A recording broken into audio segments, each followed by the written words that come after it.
Bom dia, irmãos. Que saudade dos irmãos. Nós já estamos fazendo os preparativos para podermos estar juntos novamente. Essa semana a tia Sara ligou para a tia Ali, toda animada, estavam lá na igreja, limpando as cadeiras, o pastor Zacarias preparando para pintar, para deixar tudo em ordem, para podermos nos congregar assim que o nosso governador, que o nosso prefeito abrirem as portas, nos derem as diretrizes.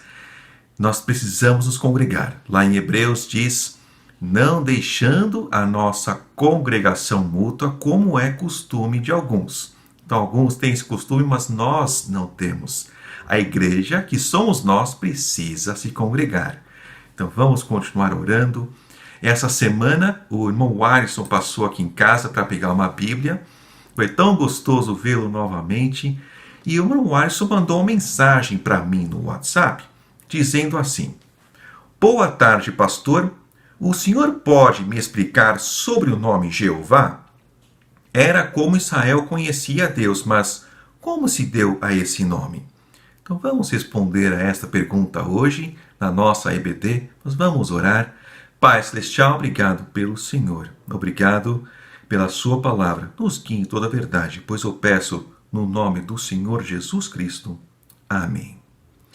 Nós encontramos a resposta a essa pergunta em Êxodo, capítulo 6, verso 3, que diz: E eu apareci a Abraão, a Isaque e a Jacó como o Deus Todo-Poderoso, mas pelo meu nome, o Senhor, não lhes fui perfeitamente conhecido.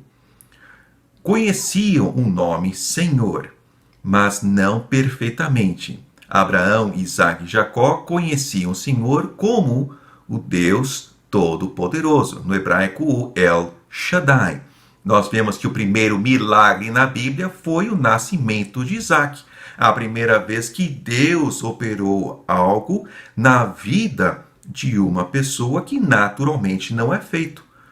De um ventre amortecido nasce uma criança. Deus me fez rir. Isaque quer dizer riso. Então, nós vemos este primeiro milagre.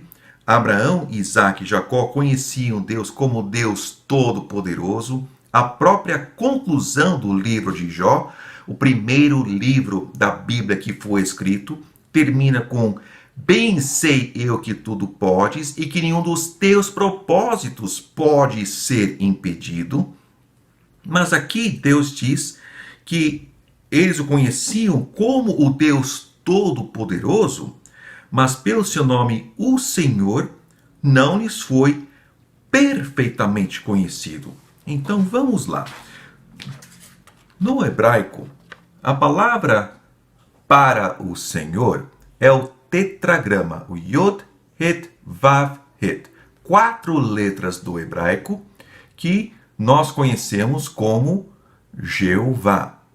Jeová não é, de fato, a verdadeira pronúncia para esse nome. Por quê?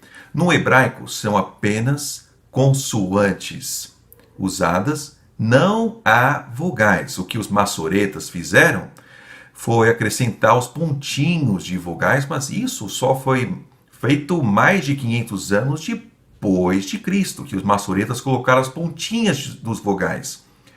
Os judeus têm até hoje uma reverência enorme pelo nome do Senhor. Nós colocamos o nome Jeová, o tetragrama, em versalete na nossa Bíblia. Não usamos o nome Jeová, usamos o nome Senhor, pela reverência a esse nome.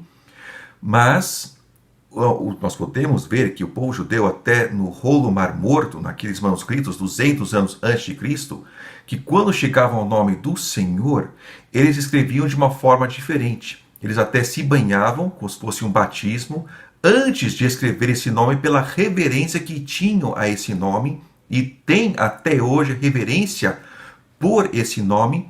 Não pronunciavam esse nome. Na época do Senhor Jesus, com certeza ainda pronunciavam, mas alguma época depois do Senhor Jesus, pararam de pronunciar esse nome e até hoje nós não sabemos a pronúncia correta desse nome.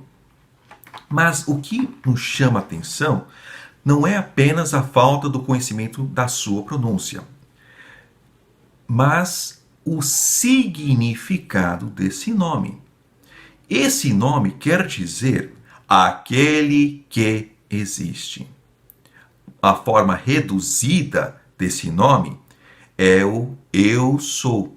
Quando Moisés via o Senhor ouviu o Senhor falando com ele da sarça ardente, ele perguntou ao Senhor o seu nome, e o Senhor disse que o seu nome era Eu Sou. Eu Sou é a forma reduzida do Jeová. O Jeová quer dizer aquele que existe. O significado desse nome é maravilhoso. Por quê? Uma pessoa pode negar a existência de Deus. É o que os ateus fazem, negam a existência de Deus. Como uma mãe pode negar a existência de um filho, mas não pode mudar o fato de que ele existe. Um ateu não pode mudar o fato de que Deus existe, como uma mãe não pode negar o parentesco ao seu filho, feito o teste de DNA. Parabéns, é um menino. Deus estava mostrando ao povo de Israel e ao povo do Egito e ao mundo inteiro que ele é Deus. Ele é aquele que existe. Então, o que Deus fez aqui em Êxodo, quando enviou suas 10 pragas, foi mostrar que ele é Deus e não essas outras coisas que eles adoravam. Adoravam o sol, Deus mandou escuridão. Adoravam o rio, Deus o transformou em sangue. Nós vemos que em cada uma daquelas pragas, Deus estava com um braço de ferro vencendo aqueles deuses, mostrando que ele é Deus e não aquelas coisas que eles adoravam. Nós vemos isso claramente em Êxodo 18, versos 10 e 11, quando o sogro de Moisés, Jetro, vem o visitar. E em Êxodo 18, versos 10 e 11 diz: E Jetro disse: Bendito seja o Senhor, que vos livrou das mãos dos egípcios e da mão de Faraó, que livrou a este povo de debaixo da mão dos egípcios.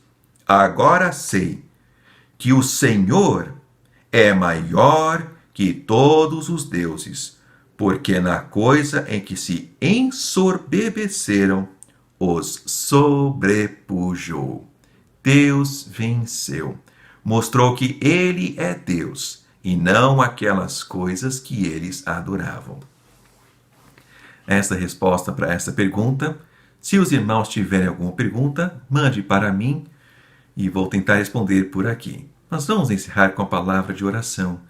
Pai Celestial, obrigado por quem o Senhor é. Obrigado pela sua palavra. Nos guie em toda a verdade, pois eu peço no nome do Senhor Jesus Cristo. Amém. Que Deus abençoe os irmãos e até a próxima.